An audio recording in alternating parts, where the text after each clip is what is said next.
Hey there, I'm Judy Croon, Canada's Keynote Humorist. Welcome to another episode of Laugh Long and Prosper, Shelf Help with a Smile. Today, I have the honor of speaking to Cynthia Rubino from Cytrine Consultancy. Cynthia is the founder of Cytrine. She is a professor, PE coach, advocate, mentor, speaker, and advertising and marketing leader.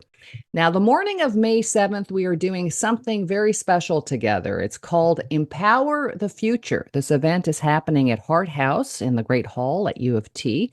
And I love Cytrine's inaugural event theme, Chatter That Matters in Our Workplace, a look at multi-generational communications.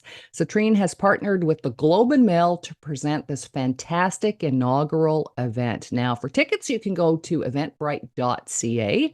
Look for Chatter That Matters in the Workplace. I will include the link in the copy from this podcast. But let's get this right off the top. Cynthia, I'm honored. Welcome to the show. Thank you for having me. I'm excited. Thank you. How many generations are in the workplace right now, which is a huge challenge. And if you can, just for folks who aren't as familiar with this, can you give us the sort of each generation, what they're called, and their approximate age range, just to give somebody out there an idea of how this is all melding together in the workplace? Well, you got the boomers, right? The boomers are in there, I would say, I think it starts at 60. Okay. Okay. And what are the And stereotypes about the boomers in the workplace right now? oh, I can't wait. I can't wait for your keynote. I swear to you. I can't wait. You know, God love them. They are so loyal, right? They will take on anything that you ask them to do. They will remain with a company just because they are very grateful. You know, I'm gonna stick through everything, through thick and thin, right? Kind of like a marriage. Hmm. And so those are the boomers. They're there forever. They're the lifelongers. Um, We're like the golden retrievers in the the golden. workplace. Very loyal. Very loyal. Then you have the Xers in their, I would say, 40s, late 40s, 50s ish. And they come from latchkey generation. And what I mean by that, for those who don't know, is when they were growing up, both parents went to work. And there's that stereotype where you have the key around your neck. And that key will take you inside your home because no one was home.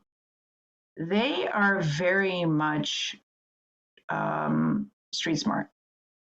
They have that critical thinking. They can easily troubleshoot because they've had to, since they were little, kind of be on their own and be independent because mom and dad or whoever the guardian was at the time were not home because they were working.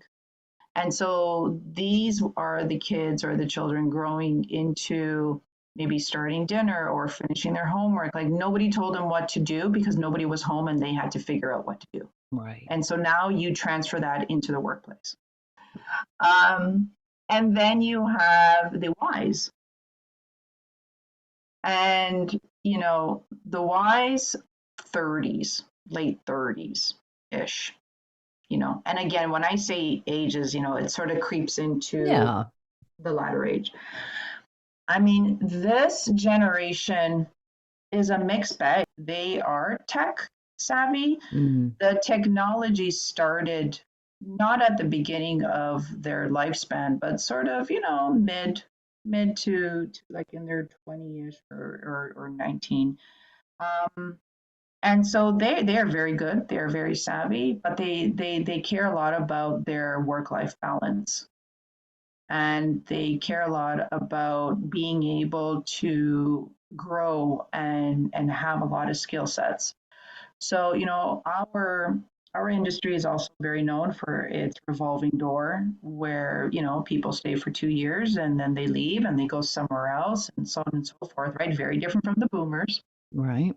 And so this generation has a bit of loyalty, but will leave.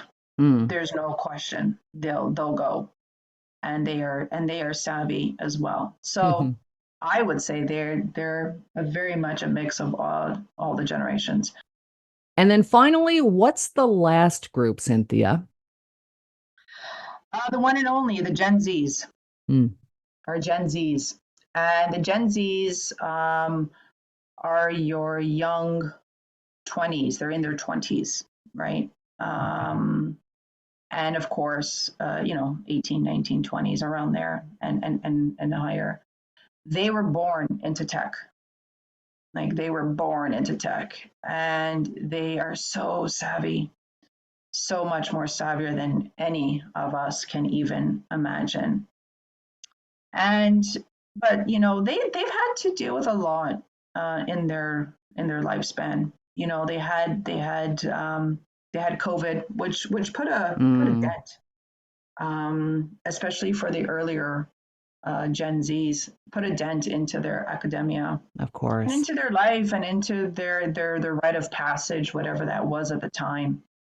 And so they have a different perspective on life, and they're very much eager to know about the culture, right?